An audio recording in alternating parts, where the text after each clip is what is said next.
अभी मेरी मौजूदगी है देश की राजधानी के बसेरा पार्क में। जितनी सुंदरता भव्यता का ये रूप जहां पिछली सरकार ने छुपा के रखा, आज देखने से एक बड़ा अलग सा महसूस बनता है। वहीं हमारे साथ मौजूद है राजधानी की नजफगढ़ विधानसभा से निर्वाचित नवनिर्वाचित विधायिका श्रीमती नीलम किशन पहलवान, जिन्हों के एक आवाज़ ने राजधानी का हलचल सी मचा दी है।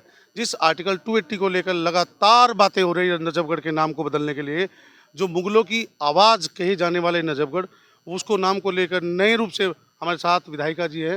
मैं बात पूछना चाहूँगा जी। धन्यवाद भाई। नाहरगढ़ राजा नाहर सिंह के नाम से बचा ये महल, और लोग कहते हैं कि दिल्ली 1.5 किलोमीटर चौड़ी और 6 किलोमीटर लंबी होती थी। लेकिन जो आयाम आज आपने बताया नजफगढ़ की प्रवेश को लेकर, कि जो दिल्ली दरवाजा द्वार जो है वो नजफगढ़ में है, और मुगलों का इससे क्या जुड़ाव था उसके लिए थोड़ा संदेश। देखिए, जो दिल्ली का बॉर्डर पे एक नजफगढ़ जी एनसीआर दिल्ली का लास्ट गांव है, जी जहाँ 3 बॉर्डर टच करते हैं हरियाणा के। और ऐतिहासिक में जब नजफ खां ने अपने नाम पर इसका नाम नजफगढ़ रखा, तब से लेकर आज तक आज़ादी के मामले में एक अहम भूमिका नजफगढ़ ने निभाई थी हमारे इतिहास काल में। लेकिन जब परिस्थितियाँ बदली, टाइम आया, तो नजफगढ़ के लोगों ने एक आवाज़ बहुत सालों से उठाई कि हमारे नजफगढ़ का नाम नाहरगढ़ होना चाहिए। लेकिन उस आवाज़ को दबाया गया, क्योंकि जो सरकार थी केजरीवाल की, वो 10 साल शासन में रही। पहले कांग्रेस थी, तो ये बात बुलंद नहीं हो सकी। लेकिन इस बार सरकार हमारी है, जी तो जो नजफगढ़ कितने सालों से दबी हुई आवाज़ को उठाना मेरा कर्म धर्म और फर्ज भी है। और मैंने जब सदन का पहला सत्र 280 के तहत हुआ, तो सबसे पहले मैंने नजफगढ़ का नाम बदलने की आवाज़ को उठाया।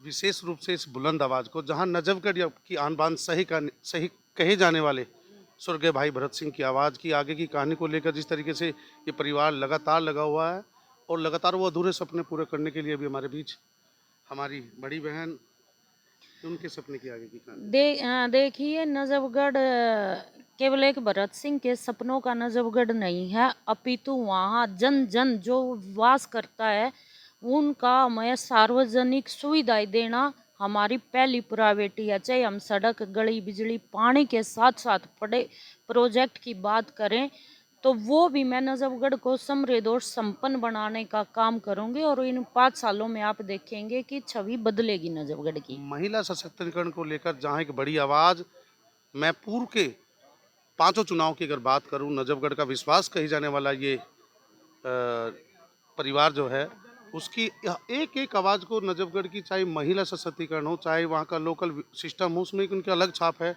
क्षेत्र के लोगों को क्या संदेश रहेगा। देखिए, मैं अपने माध्यम से नजफगढ़ क्षेत्र के लोगों को यही संदेश देती हूँ कि आपको अपने आप पर गर्व होगा कि आपने अपनी एक बहन, एक बेटी के हाथ मजबूत करके सदन में भेजा है, और उनकी उम्मीदों पर मैं 100% खरा उतरूंगी। धन्यवाद। खबरों के लिए बहुत बहुत धन्यवाद, बहुत बहुत शुक्रिया।